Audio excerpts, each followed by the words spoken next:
Michael Rivers estaba sentado en su estrecha habitación en la barraca de Abu Ghraib, mirando una foto de su familia. En la imagen sonreían su esposa Alice y su hija Hannah, de 5 años. Estaban de pie frente a su casa en Portland, un mundo que ahora le parecía infinitamente lejano del desierto iraquí. Afuera, el termómetro marcaba 46 grados. El aire estaba cargado de arena, gritos y el olor a residuos quemados. Era su 4º mes de servicio en la prisión de Abu Ghraib, y cada día allí parecía succionar un pedazo de su humanidad. Rivers era médico militar. Lo habían enviado a Irak con promesas de una noble misión para restaurar la democracia. Ahora pasaba sus días tratando las heridas de los prisioneros después de interrogatorios que oficialmente se denominaban métodos mejorados de obtención de información.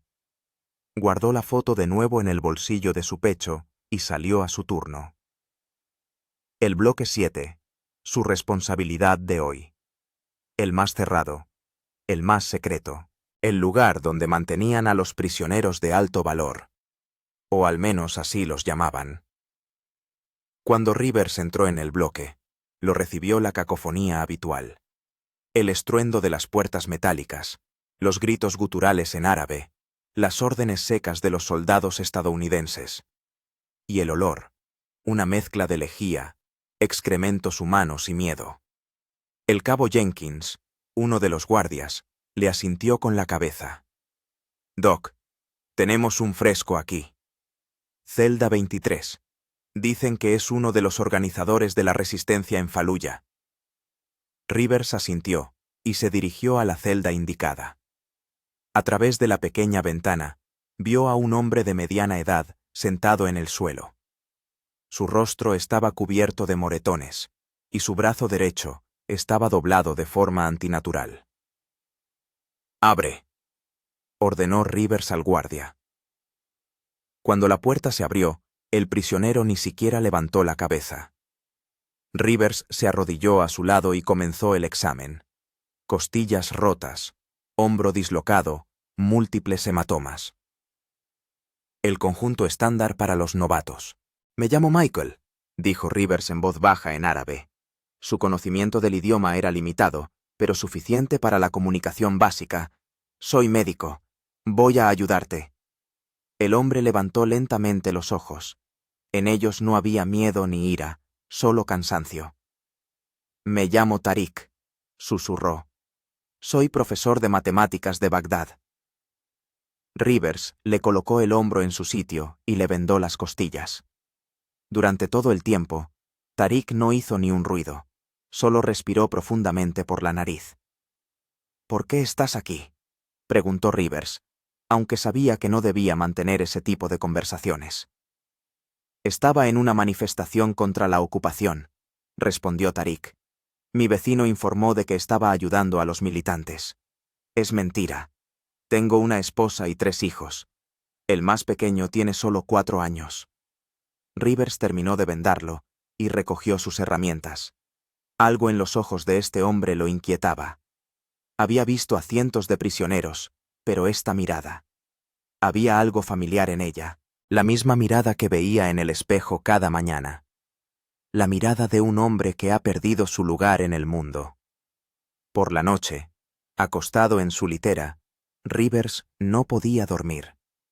Las imágenes de lo que había visto en los últimos meses se proyectaban en su mente. Prisioneros apilados en una pirámide de cuerpos desnudos para el entretenimiento de los guardias. Un hombre de pie sobre una caja con una bolsa en la cabeza y cables sujetos a sus dedos. Una mujer obligada a ver cómo golpeaban a su hijo. Y lo peor de todo, él solo estaba haciendo su trabajo. Curando para que pudieran soportar el siguiente interrogatorio.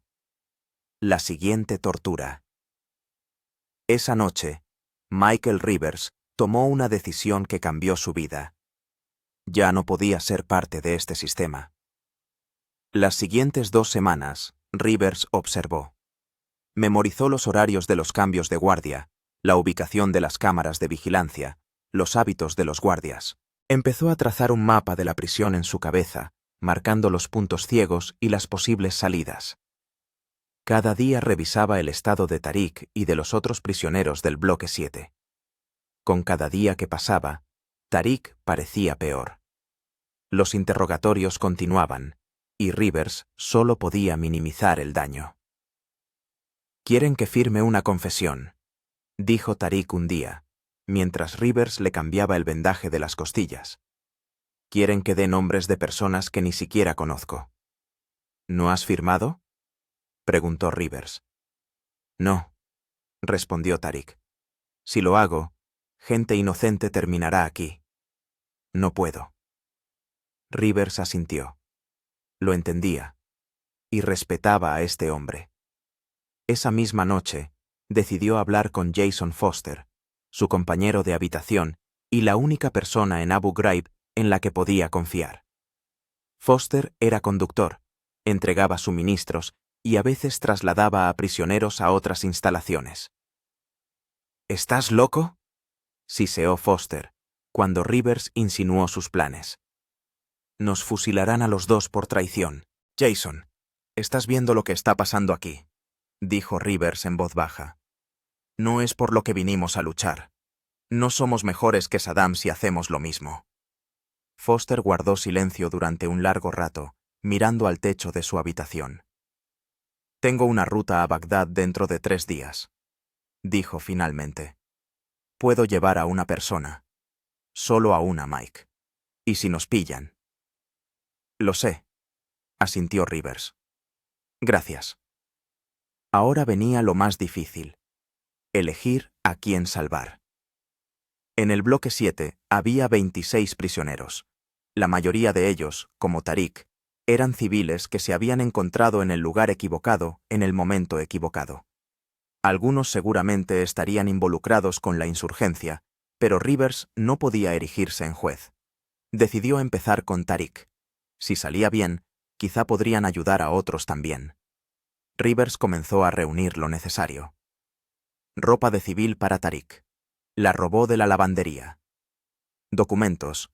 Más complicado, pero Rivers tenía acceso a historiales médicos e identificaciones básicas. Podía crear un salvoconducto rudimentario que quizás colara en una inspección rápida. Lo más difícil era idear cómo sacar a Tariq de su celda y atravesar los puestos de control. Rivers sabía que solo tendría una oportunidad. Estudió los registros de movimiento de los presos y notó que todos los viernes sacaban a varios del bloque 7 para exámenes médicos en el hospital principal de la base. Era una oportunidad. Rivers falsificó una orden de evacuación médica para Tariq, indicando una grave hemorragia interna que requería cirugía inmediata. Como médico militar, tenía potestad para firmar esos formularios en caso de emergencia. La noche antes de la operación, Rivers no pudo dormir. Estaba tumbado, mirando al techo, pensando en lo que estaba haciendo. Estaba incumpliendo su juramento, arriesgando su vida y su carrera por un hombre al que apenas conocía. Pero cuando cerraba los ojos, veía el rostro de su hija y se preguntaba si alguna vez podría mirarla a los ojos si no lo hacía. Por la mañana se acercó a la celda de Tariq. «Hoy te trasladan al hospital», le dijo en árabe. «Prepárate». Tariq lo miró largamente y asintió apenas perceptiblemente. Viernes, 5:30 de la mañana. Rivers llegó al bloque 7 antes de lo habitual.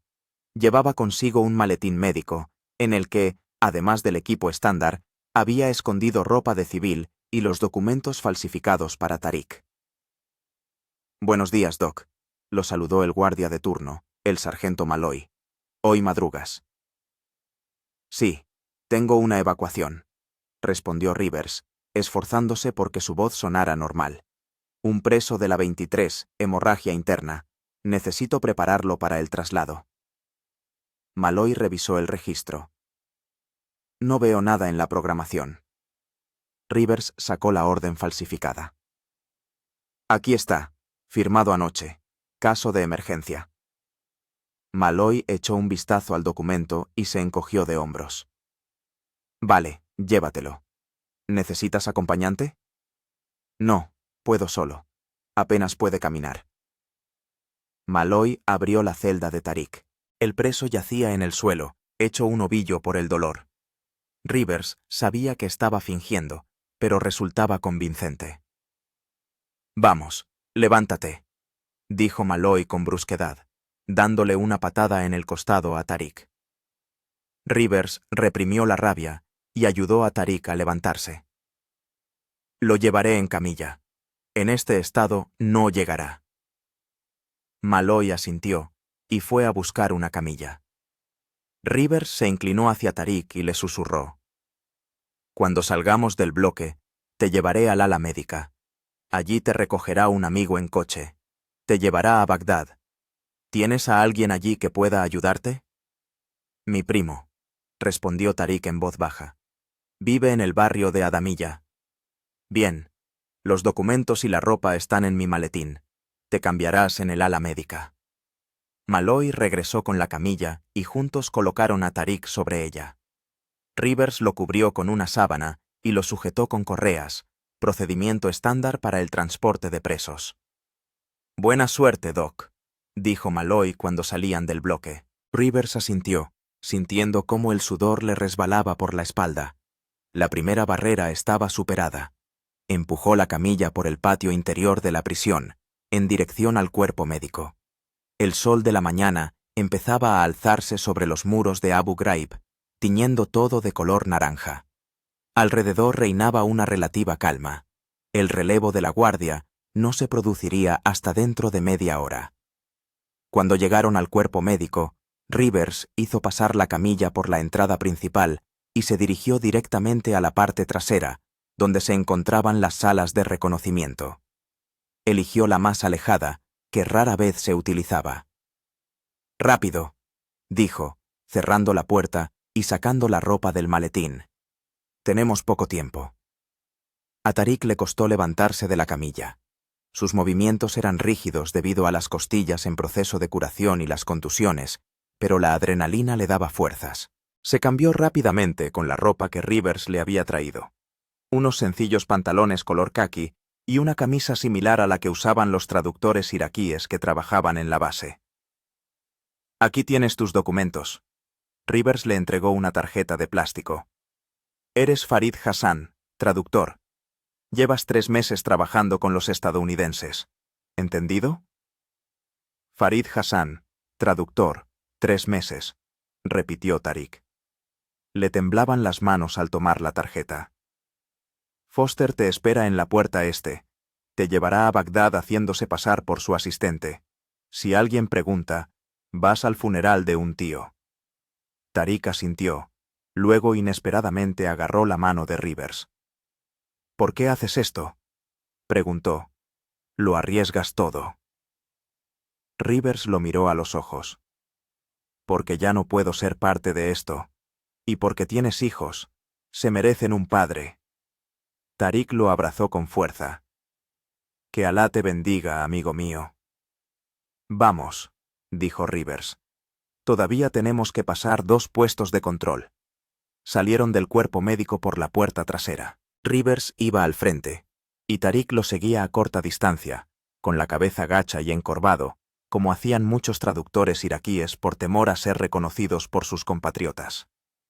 El primer control estaba custodiado por el soldado Parker, un joven al que Rivers había tratado hacía poco por una intoxicación alimentaria. Doc», saludó Parker con una sonrisa. «¿Tan pronto y ya en camino?» «Llevo a este traductor a la puerta este», respondió Rivers. «Se le murió un familiar y va al funeral». Parker echó un vistazo rápido a Tariq. «¿Documentación?» Tariq le entregó su tarjeta. Rivers contuvo la respiración, si Parker la miraba con detenimiento. Pero el joven soldado solo le echó una ojeada y la devolvió. «Siento tu pérdida, amigo», le dijo a Tariq, y les indicó que pasaran. El segundo control era más complicado. Allí estaba el sargento Ramírez, famoso por su meticulosidad. Al acercarse, Rivers vio que Ramírez estaba revisando la documentación de un grupo de trabajadores iraquíes que entraban en la base. «Mierda», murmuró Rivers. «Esto va para largo». Se pusieron en la fila. Tariq se mantuvo detrás de Rivers, con el rostro tenso. El sudor le corría por las sienes, y no solo por el calor. Cuando les llegó el turno, Ramírez los examinó con desconfianza. «¿A dónde se dirigen, Doc?» «A la puerta este», contestó Rivers. «Este traductor va a Bagdad. Asuntos familiares». «Documentación». Ramírez extendió la mano hacia Tariq. Tariq le entregó la tarjeta. Ramírez la examinó con atención y luego miró el rostro de Tariq. «No te había visto antes», dijo. «¿Eres nuevo?» «Sí, señor», respondió Tariq en un inglés chapurreado. 3 meses trabajando. Ramírez siguió estudiando el documento. «Esta tarjeta tiene una pinta rara. ¿Quién la emitió?» Rivers sintió que el corazón se le caía a los pies. «Yo mismo la tramité», dijo rápidamente. Había un lío tremendo en la sección de personal y necesitaba un traductor urgente para trabajar con los pacientes. Ramírez frunció el ceño, pero en ese momento se escuchó una fuerte explosión en algún lugar fuera de la base. Todos se estremecieron y se volvieron hacia el sonido. «Joder, otra vez empieza», masculló Ramírez. Empezaron a transmitir órdenes por la radio. «Vale, pasad», dijo, devolviéndole la tarjeta a Tariq. «Tengo que ocuparme de esto». Atravesaron el control rápidamente. Rivers no se creía su suerte. La explosión probablemente había sido uno de los habituales ataques de los insurgentes en los alrededores de la base, pero había llegado como anillo al dedo. La puerta este estaba cerca. Rivers vio la camioneta de Foster aparcada y al propio Foster, fumando nerviosamente al lado. «Ahí tienes tu transporte», dijo Rivers. «Foster te llevará hasta Bagdad. A partir de ahí, te las apañas tú solo». Tariq le estrechó la mano con fuerza. «Nunca olvidaré lo que has hecho. Si Alá lo permite, encontraré la manera de agradecértelo». «Solo vive», respondió Rivers. «Y recuerda que no todos los estadounidenses son como los que te tenían aquí». Tariq asintió y se dirigió hacia la camioneta. Foster, al verlos, tiró la colilla y abrió la puerta de la cabina. Rivers se quedó mirando cómo Tariq subía a la cabina. Casi creyó que lo habían logrado, cuando escuchó a sus espaldas: «Doc, espere». Rivers se giró. Malloy, el guardia del bloque 7, corría hacia ellos. «Doc». Malloy llegó corriendo, jadeando. «¿Qué coño está pasando?» Rivers sintió que el corazón le latía a toda velocidad. «¿De qué hablas?» «El preso de la celda 23. He revisado el libro de evacuación y no hay ningún registro sobre él. Y en el hospital dicen que no esperan a nadie». Rivers pensó febrilmente. Malloy aún no había pillado qué pasaba, pero estaba a punto. «Debe haber alguna confusión con la documentación», dijo Rivers, esforzándose por mantener la calma en su voz. «Lo llevé al cuerpo médico para que lo examinaran. Está allí». Malloy frunció el ceño. «Acabo de venir de allí. No hay ningún preso». En ese momento, Foster arrancó el motor de la camioneta. El sonido llamó la atención de Malloy, que miró hacia el vehículo. Tariq estaba sentado en la cabina, su rostro claramente visible a través de la ventanilla abierta. Los ojos de Malloy se abrieron como platos. «Ese es... ¡Joder!». Se llevó la mano a la funda de la pistola. Rivers actuó por instinto. Se abalanzó sobre Malloy, derribándolo al suelo. Rodaron por la tierra. «¡Arranca!», gritó Rivers a Foster. «¡Ahora!». Foster no necesitó que se lo repitieran. La camioneta salió disparada hacia la puerta. Malloy era más fuerte que Rivers.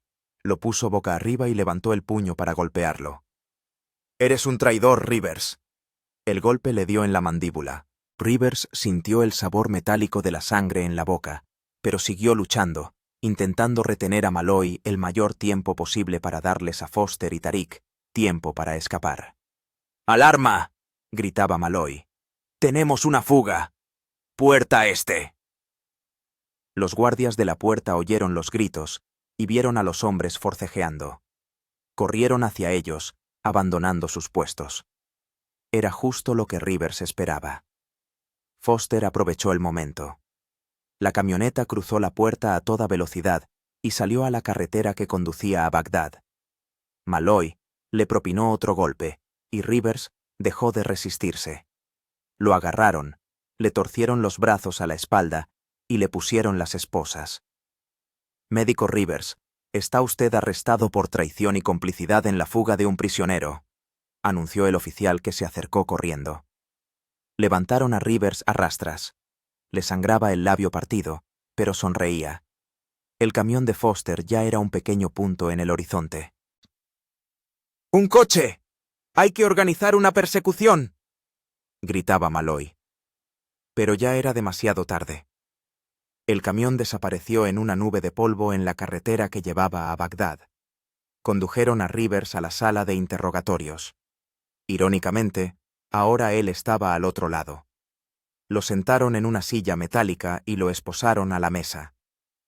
Una hora más tarde, la puerta se abrió y entró el mayor Harris, jefe de seguridad de la base.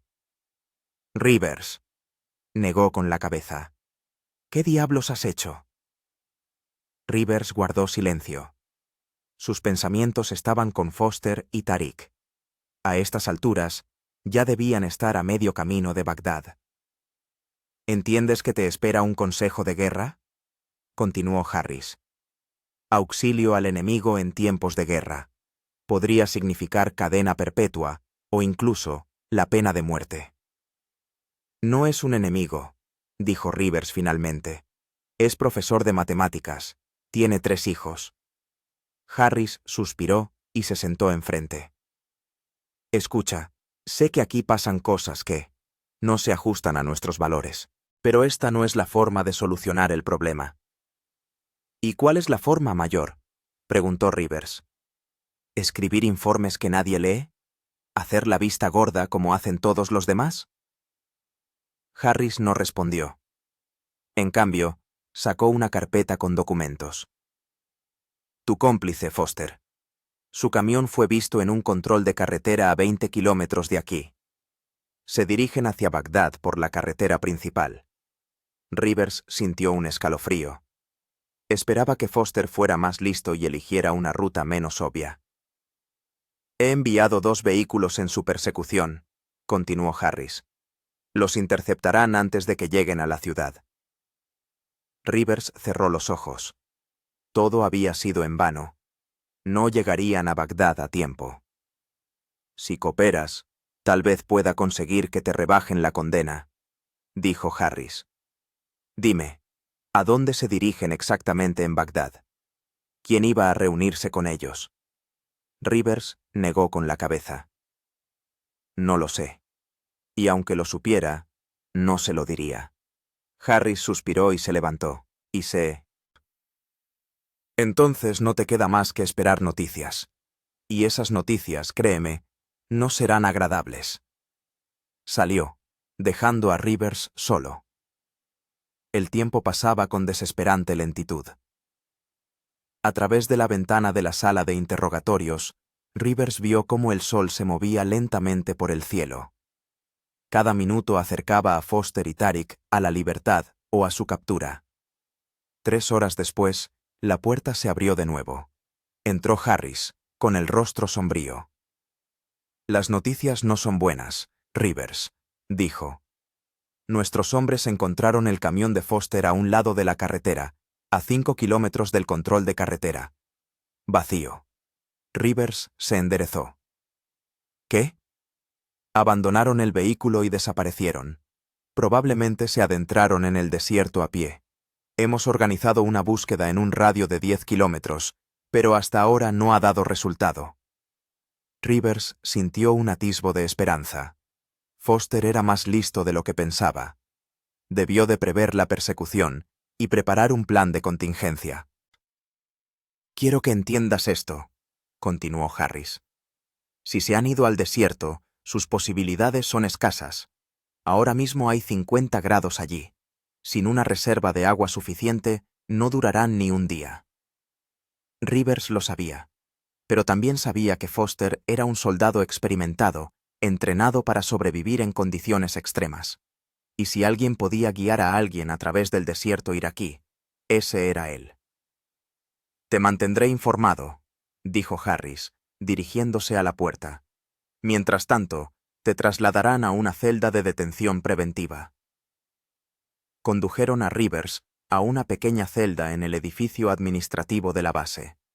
La ironía de la situación no se le escapó. Ahora él mismo era un prisionero en Abu Ghraib. Tumbado en la dura litera, pensaba en Foster y Tariq. ¿Dónde estarían ahora? ¿Habrían encontrado refugio del sol abrasador?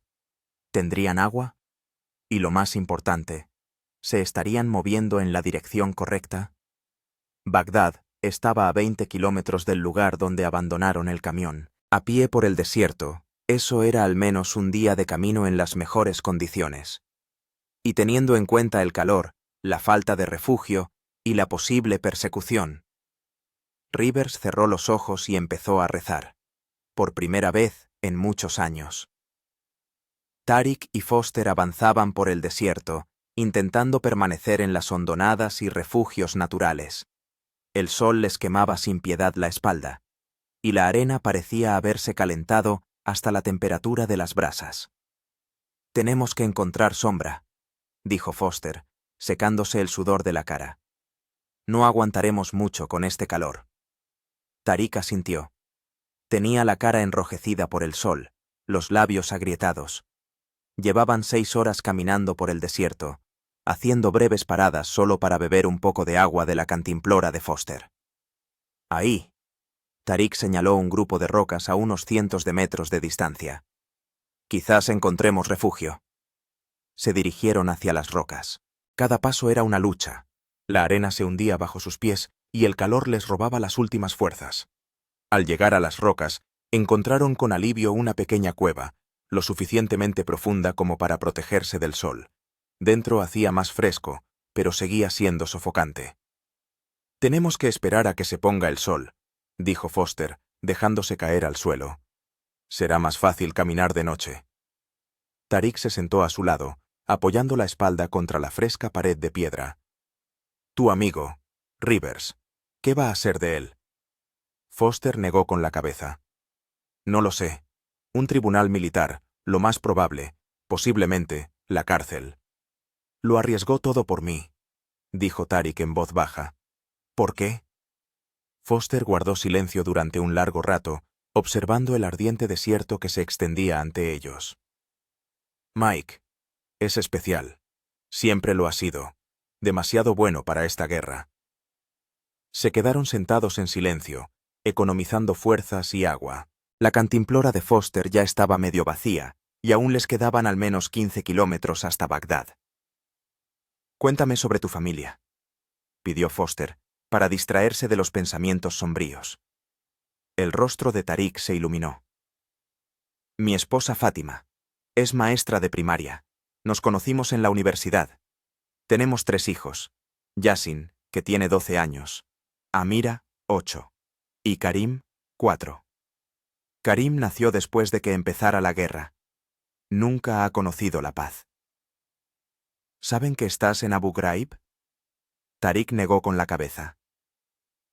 «No. Cuando me arrestaron, solo les dijeron que estaba detenido bajo sospecha de actividades antiamericanas.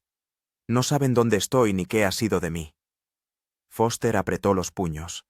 Había escuchado muchas historias parecidas. La gente desaparecía, y sus familias pasaban meses, incluso años, sin saber si estaban vivos. «Llegaremos a Bagdad», dijo con firmeza. «Y volverás con tu familia». Cuando el sol comenzó a ponerse, reanudaron la marcha. El desierto nocturno era completamente diferente. Fresco, casi frío, con un cielo estrellado y despejado sobre sus cabezas. Foster se orientaba por las estrellas, guiándolos hacia el este, hacia Bagdad. Caminaban más rápido que durante el día, pero aún así con precaución. El desierto iraquí entrañaba numerosos peligros, desde patrullas militares hasta minas y municiones sin explotar. Alrededor de la medianoche, oyeron el sonido de un helicóptero. ¡Al suelo!, ordenó Foster, y ambos se desplomaron sobre la arena. El helicóptero pasó por encima de ellos, iluminando el desierto con un potente reflector. Se movía siguiendo un patrón definido. Claramente, los estaban buscando. «No se rinden», susurró Foster cuando el helicóptero se alejó. «Tenemos que tener aún más cuidado». Continuaron su camino, tratando de mantenerse alejados de las zonas despejadas. Varias veces tuvieron que esconderse de los jeeps militares que pasaban a lo lejos. Al amanecer, habían recorrido unos 10 kilómetros más. Bagdad estaba cerca. En el horizonte se divisaban los contornos de la ciudad. «Tenemos que encontrar un refugio para pasar el día», dijo Foster, mirando al sol naciente. «Y agua. Nuestras reservas casi se han agotado». Encontraron un cobertizo abandonado cerca de la carretera. En el interior hacía bochorno y estaba lleno de polvo, pero era mejor que quedarse a la intemperie. «Descansa», le dijo Foster a Tarik. «Voy a intentar encontrar agua». Salió con cautela del cobertizo y se dirigió hacia los árboles que se divisaban a lo lejos, una posible señal de un pozo o arroyo. Tarik se quedó solo.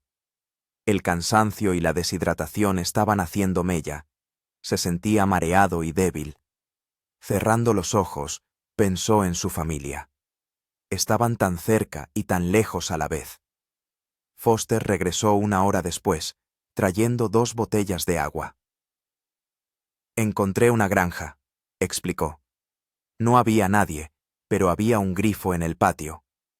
Bebieron con avidez, procurando no tragar demasiado rápido para no vomitar. «Cuando oscurezca, entraremos en la ciudad», dijo Foster.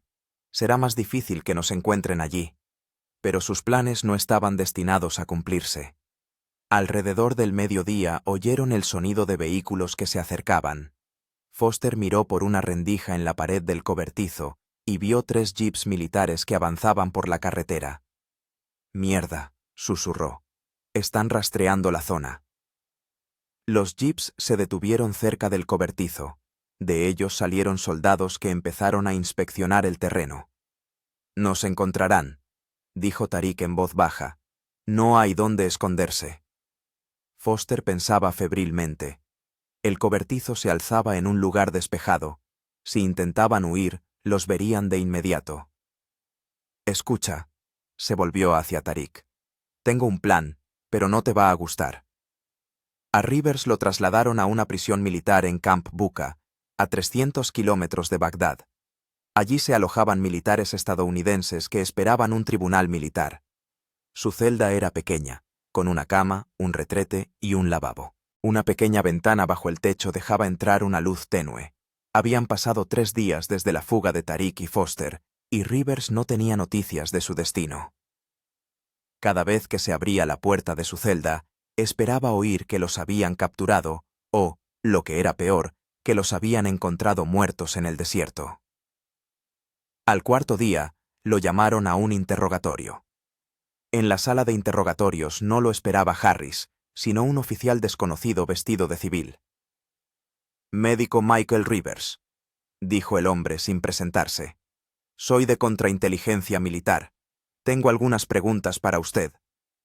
Rivers se sentó en silencio en la silla que le indicaron.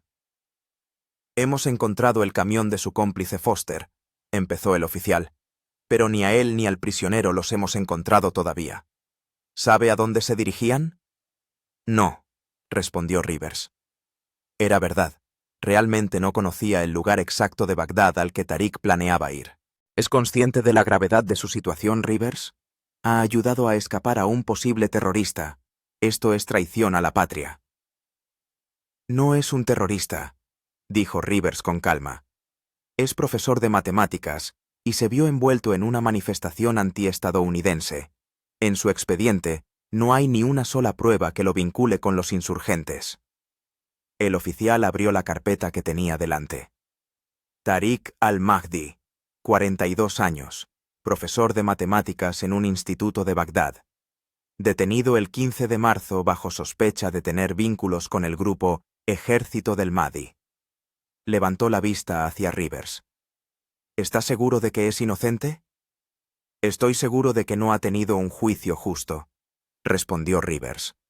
He visto cómo se realizan los interrogatorios en Abu Ghraib. Cualquiera confiesa cualquier cosa con tal de que se acabe. El oficial cerró la carpeta. Escuche, Rivers. Entiendo sus motivaciones. Abu Ghraib es una vergüenza para nuestro ejército, y muchos de nosotros estamos trabajando para cambiar la situación. Pero lo que ha hecho usted no hace más que agravar el problema. Rivers guardó silencio. ¿Qué podía decir? ¿Que no se arrepentía de lo que había hecho? Era la verdad, pero no le ayudaría en nada. Hay algo más, continuó el oficial. Ayer, en las afueras de Bagdad, fue detenido un soldado estadounidense. Iba vestido de civil e intentaba cruzar un control con documentación falsa. Rivers se tensó. ¿Foster? ¿Le habrían pillado? Su nombre es James Wilson, dijo el oficial. Desertor de la 800ª División Aerotransportada. Desapareció de su unidad hace 3 semanas. ¿Lo conoce? Rivers exhaló. No era Foster. No, nunca he oído hablar de él. El oficial lo miró fijamente, intentando averiguar si decía la verdad. En cualquier caso, la búsqueda de su amigo Foster y del prisionero continúa. Si están vivos y siguen en Irak, los encontraremos. Tras el interrogatorio, Rivers fue devuelto a su celda.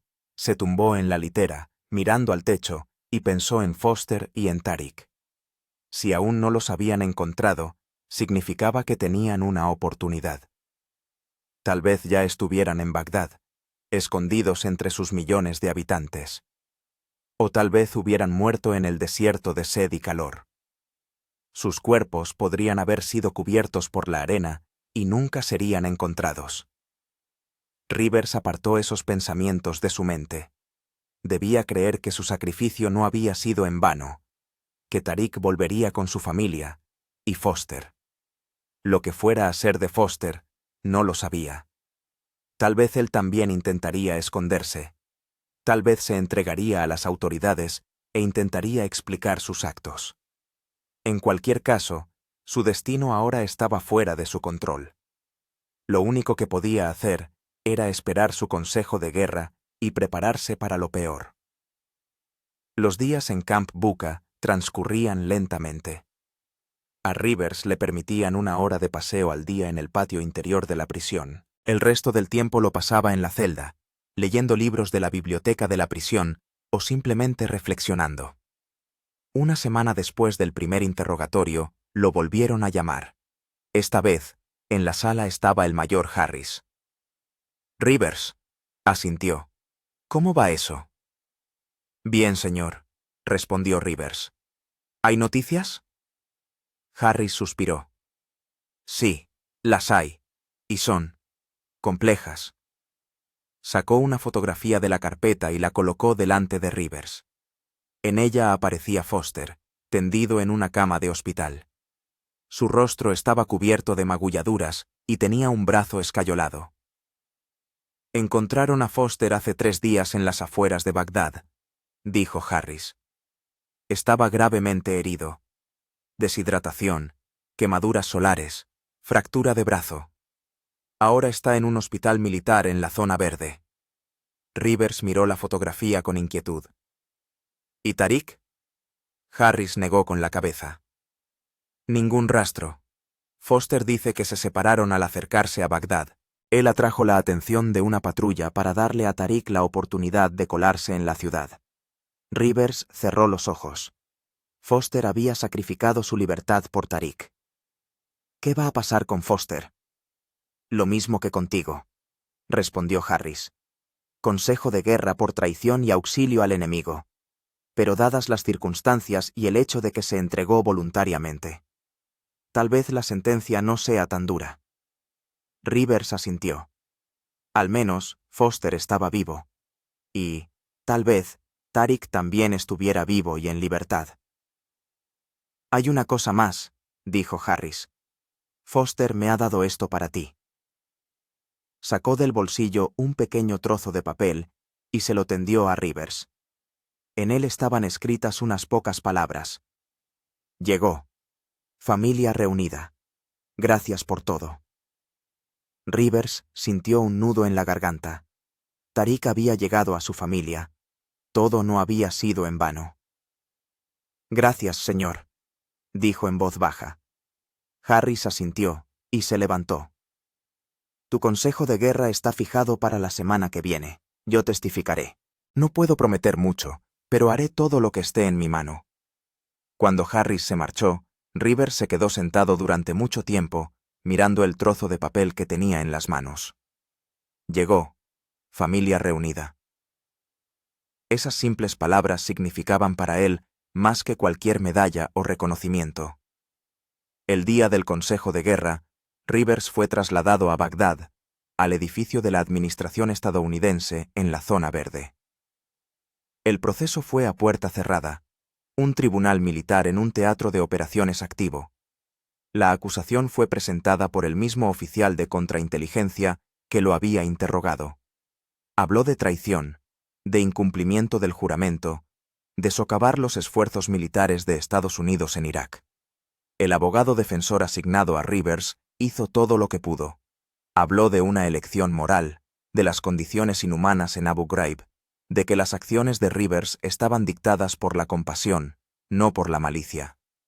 El mayor Harris compareció como testigo de la defensa. Habló de la impecable hoja de servicio de Rivers antes del incidente, de su entrega a los pacientes, y de que muchos presos en Abu Ghraib estaban recluidos sin el debido proceso legal.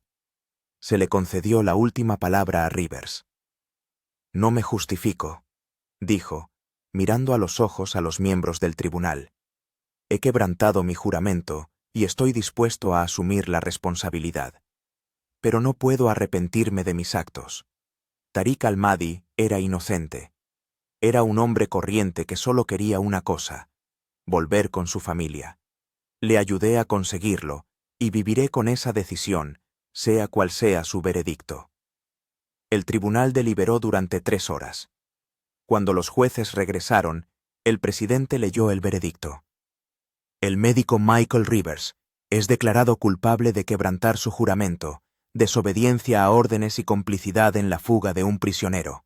Teniendo en cuenta las circunstancias del caso y sus méritos anteriores, el tribunal le condena a 5 años de reclusión en una prisión militar y a la baja del ejército de los Estados Unidos con pérdida de todos los derechos y privilegios.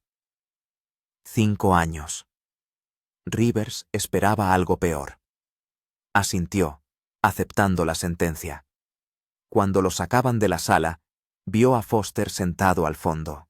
Sus miradas se cruzaron y Foster asintió casi imperceptiblemente. En ese gesto había todo: gratitud, respeto, comprensión. Rivers fue conducido de vuelta a su celda. Mañana lo enviarían a Estados Unidos, a la prisión militar de Fort Leavenworth, donde cumpliría su condena. Se sentó en la litera y sacó del bolsillo el trozo de papel que le había dado Harris. Ha llegado. La familia está reunida. Esas palabras serían su sostén durante los próximos 5 años. Tariq al-Mahdi estaba de pie junto a la ventana de su casa, en el barrio de Adamilla, en Bagdad, mirando a la calle. Habían pasado 3 meses desde su regreso a su familia, 3 meses de relativa calma y constante temor. Su vuelta fue a la vez alegre y dolorosa. Fátima lloró, sin poder creer lo que veía, cuando apareció en el umbral de su casa en medio de la noche, exhausto, con la piel curtida por el sol y vestido con ropa que no era suya. Los niños no lo reconocieron al principio, especialmente el pequeño Karim, que casi había olvidado el aspecto de su padre. Los primeros días fueron los más difíciles. Tariq tenía miedo de salir de casa, se sobresaltaba con cada ruido fuerte, se despertaba por la noche con pesadillas en las que volvía a estar en la celda de Abu Ghraib. Fátima fue su salvación. No le hacía preguntas sobre lo que le había pasado en cautiverio, ni le preguntaba cómo había logrado escapar. Simplemente estaba ahí, apoyándole con su silenciosa fortaleza. Poco a poco, la vida empezó a volver a la normalidad. Tariq no podía volver a enseñar. Era demasiado arriesgado. En lugar de eso, daba clases particulares de matemáticas a los hijos de los vecinos, trabajando desde casa. Todos los días pensaba en Rivers y Foster. ¿Qué había sido de ellos? ¿Los habían atrapado? ¿Los habían condenado? ¿O también habían logrado escapar del castigo? La respuesta llegó de forma inesperada. Una noche, llamaron a la puerta. Tariq se tensó. Cualquier llamada a la puerta podía significar que lo habían encontrado los estadounidenses o la policía iraquí. Fátima fue a abrir. Tariq oyó una conversación en voz baja. Luego ella regresó con un sobre en la mano. «Es para ti», dijo. «De un hombre que se ha presentado como amigo de Jason». Jason era el nombre de Foster. Tariq abrió el sobre con precaución. Dentro había una carta, escrita en árabe con una mano insegura, y una fotografía. «Tariq, espero que esta carta te encuentre a ti y a tu familia con buena salud. No puedo revelar mi nombre, pero soy amigo de Jason Foster. Me ha pedido que te encuentre y te transmita noticias». Jason fue capturado hace 3 semanas. Ahora está en una prisión militar, a la espera de un consejo de guerra. Michael Rivers también ha sido arrestado y condenado a 5 años de prisión. Jason quería que supieras. No se arrepiente de lo que hizo, y está seguro de que Michael tampoco se arrepiente. Ambos esperan que tú y tu familia estéis a salvo. Adjunto una fotografía que Jason me pidió que te entregara. Dijo que entenderías. Cuídate. Y que sepas que no todos los estadounidenses son tus enemigos. Tariq miró la fotografía. En ella aparecía una familia. Un hombre, una mujer y una niña pequeña, de pie delante de una casa. El hombre era Rivers. Tariq lo reconoció de inmediato. Era la misma foto que Rivers le había mostrado en Abu Ghraib, hablándole de su familia. Tariq sintió que se le hacía un nudo en la garganta. Rivers y Foster lo habían sacrificado todo por él. Un extraño, un enemigo. 5 años de cárcel. 5 años lejos de esa niña sonriente de la foto. «¿Qué es?», preguntó Fátima en voz baja.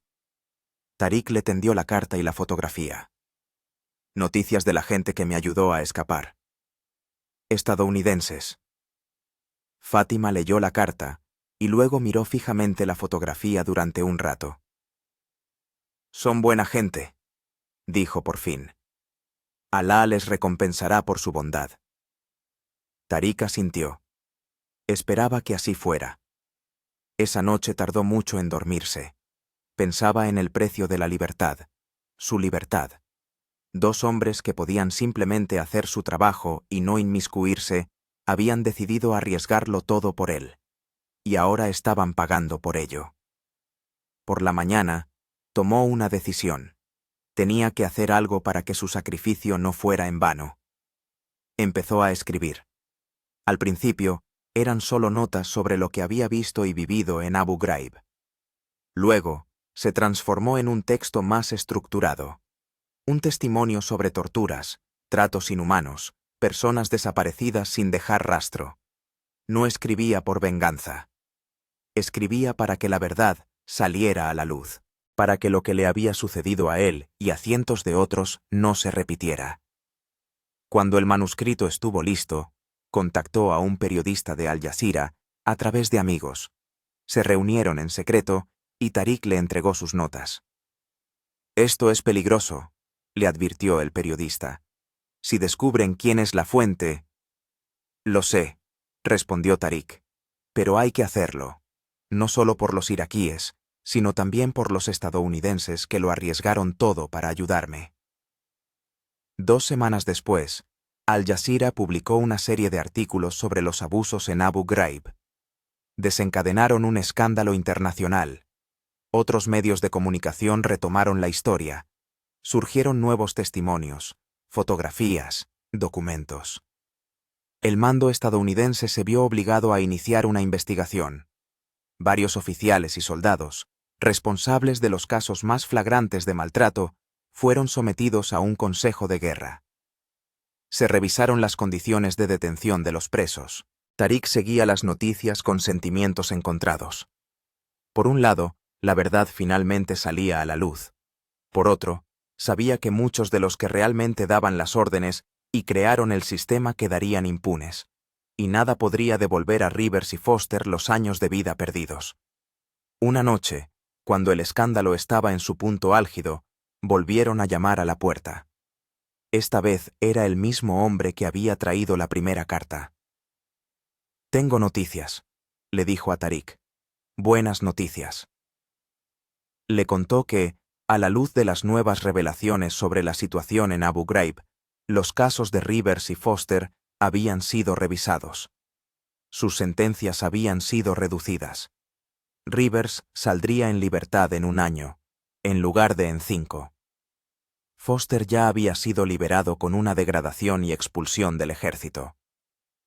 «Tus artículos les ayudaron», dijo el visitante. Confirmaron lo que Rivers y Foster habían dicho en el consejo de guerra. Tariq sintió que se le quitaba un gran peso de encima. No podía reparar por completo lo que había sucedido, pero al menos había podido hacer algo por las personas que lo habían salvado. «Hay algo más», añadió el visitante. «Foster pidió que te entregara esto». Le tendió a Tariq un pequeño bloc de notas. Dentro había una dirección de correo electrónico y una breve nota. «Cuando todo se calme, escríbenos. Queremos saber que estás bien». Tariq sonrió. «Tal vez algún día, cuando la guerra termine y las heridas empiecen a cicatrizar, les escriba de verdad. Y, tal vez, incluso se reúnan, no como enemigos ni salvadores y salvados, sino simplemente como personas unidas por una experiencia común y un respeto mutuo». Mientras tanto, seguía viviendo el día a día, disfrutando de las simples alegrías que antes daba por sentadas: la risa de sus hijos, la sonrisa de su esposa, las noches tranquilas en familia. Esa era la libertad por la que Rivers y Foster habían pagado un precio tan alto, y Tariq se juró a sí mismo que viviría su vida de manera que su sacrificio no fuera en vano. 5 años después, Portland, Oregón. Michael Rivers estaba sentado en el porche de su pequeña casa, observando a su hija Hannah jugar en el jardín. Ya tenía 10 años y había crecido muchísimo durante los 2 años que él había pasado en prisión. Cuando regresó a casa, ella se mostró distante con él al principio, casi como si fuera un extraño. Les tomó tiempo reconstruir su vínculo. Su esposa, Alice, salió al porche con 2 tazas de café. «¿En qué piensas?», preguntó, sentándose a su lado. «En el tiempo», respondió Rivers. «En lo rápido que pasa». Alice asintió. Lo entendía. Los últimos 5 años habían sido difíciles para su familia. Primero, el shock del arresto de Michael, luego su encarcelamiento y, finalmente, el arduo regreso a la normalidad. Cuando Rivers salió de prisión, le resultó difícil encontrar trabajo. Los centros médicos se mostraban reacios a contratar a una persona con antecedentes penales por traición, incluso si la sentencia había sido reducida a raíz del escándalo de Abu Ghraib. Finalmente, encontró un puesto en una pequeña clínica para veteranos. Ironías de la vida, trataba a personas que regresaban de la misma guerra que había cambiado su vida. «Llegó el correo», dijo Alice. «Hay una carta de Irak». Rivers dejó su taza. Cada vez que recibía una carta de Irak, sentía una extraña agitación. Era su conexión con un pasado que, a pesar de todo el dolor, no quería dejar ir por completo. La carta era de Tariq. Habían empezado a cartearse hacía 3 años, cuando la situación en Irak se había estabilizado un poco. Al principio, eran mensajes cortos, solo para asegurarse de que ambos estaban bien. Luego, la correspondencia se hizo más regular y detallada.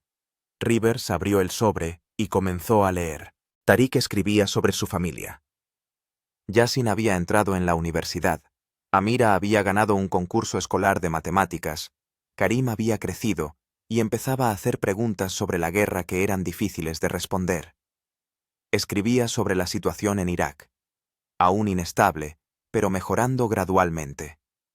Al final de la carta, había una noticia que hizo sonreír a Rivers. Amigo mío, tengo una noticia que espero te alegre. Me han invitado a dar una conferencia sobre derechos humanos en Nueva York el próximo mes. Será la primera vez que pueda visitar Estados Unidos.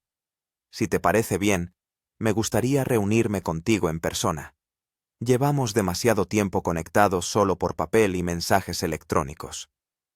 Rivers releyó esas líneas varias veces. Reunirse con Tariq en persona. La idea lo emocionaba y lo asustaba a partes iguales. ¿Qué se dirían? ¿Cómo se mirarían a los ojos? ¿Buenas noticias?, preguntó Alice, notando su expresión. Tariq viene a Estados Unidos, respondió Rivers. Quiere reunirse. Alice le tomó la mano. Es bueno, Mike. Lo necesitas. Rivers asintió. Tenía razón. Necesitaba ese encuentro para cerrar definitivamente ese capítulo de su vida. O, quizás, para empezar uno nuevo. Esa misma noche escribió una respuesta invitando a Tariq a que fuera a Portland después de la conferencia. Mi casa está abierta para ti, escribió. Mi familia quiere conocer al hombre que cambió nuestras vidas. El mes pasó volando. Rivers recogió a Tariq en el aeropuerto de Portland. Se reconocieron de inmediato, aunque ambos habían cambiado con los años. Tariq tenía canas, y las arrugas de su rostro eran más profundas. Rivers también parecía mayor de lo que era, con canas prematuras y ojos cansados. Se abrazaron como viejos amigos. No había torpeza ni distancia. Solo una comprensión mutua de lo que habían pasado. No sabía si volvería a verte alguna vez, dijo Tariq. Yo tampoco, respondió Rivers. Pero siempre lo esperé. Condujeron hasta la casa de Rivers. De camino hablaron de cosas triviales, del tiempo, de cómo había ido el vuelo, de las impresiones de Tariq sobre Estados Unidos. La conversación seria podía esperar. Alice y Hannah los recibieron en casa. Alice abrazó a Tariq como a un hermano perdido hacía mucho tiempo. Hannah fue más reservada, pero cortés. Por la noche, cuando Hannah ya estaba dormida y Alice los dejó solos, finalmente hablaron del pasado.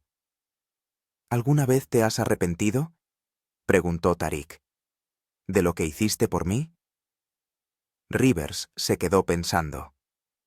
No, respondió al fin.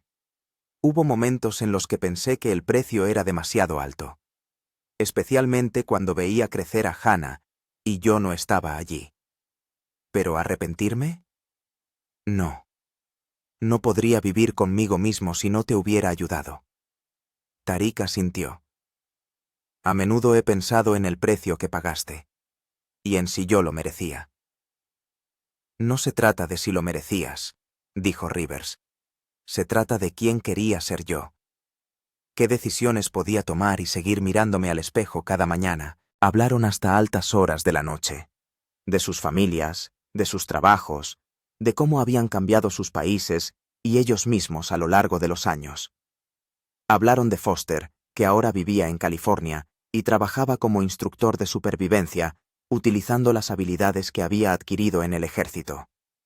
Al día siguiente fueron a la costa. Tariq nunca había visto el Océano Pacífico, y Rivers quería mostrarle la belleza de Oregón. De pie en la playa, mirando la inmensidad del océano, Tariq dijo: «Sabes, en Abu Ghraib pensaba que nunca volvería a ver nada hermoso, que mi mundo siempre estaría limitado a las paredes de una celda». Rivers asintió. Entendía ese sentimiento. En la cárcel había tenido pensamientos similares. «Pero ahora estamos aquí», dijo, libres, mirando el océano. «Sí», sonrió Tariq. «Estamos aquí». En la última noche antes de la partida de Tariq, estaban sentados en el porche de la casa de Rivers. Hannah le estaba mostrando a Tariq sus dibujos, y él examinaba pacientemente cada uno, alabando su talento. Cuando Hannah se fue a dormir, Tariq sacó una pequeña caja de su bolso. «Quería darte esto», dijo, extendiéndosela a Rivers. «No es una muestra de gratitud. Sé que ningún regalo podría ser suficiente. Es solo un recordatorio».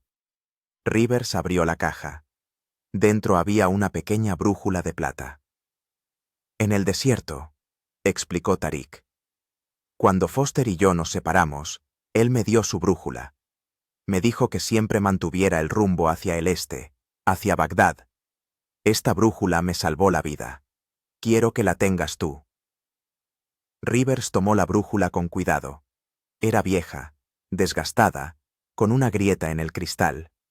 Pero la aguja aún apuntaba al norte. «Gracias», dijo en voz baja. «La guardaré». Por la mañana llevaron a Tariq al aeropuerto. La despedida fue cálida, pero no triste. Sabían que no sería la última vez que se verían. «Ven a Irak», dijo Tariq.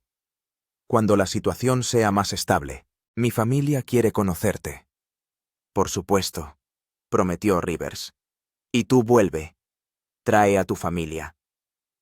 Se abrazaron por última vez y Tariq se dirigió a la puerta de embarque. Rivers observó cómo su figura desaparecía entre la multitud de pasajeros. El hombre por el que lo había arriesgado todo. El hombre que se había convertido en su amigo. De camino a casa, Rivers pensó en los extraños caminos que el destino utiliza para unir a las personas. En cómo una decisión tomada en un momento de crisis moral puede cambiar toda una vida. En que incluso en los lugares más oscuros se puede encontrar la luz de la humanidad. Sacó del bolsillo la brújula de Tariq y miró la aguja temblorosa. Norte.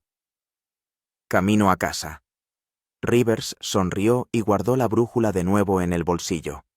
Su viaje aún no había terminado, pero ahora sabía con certeza dónde tenía la proa.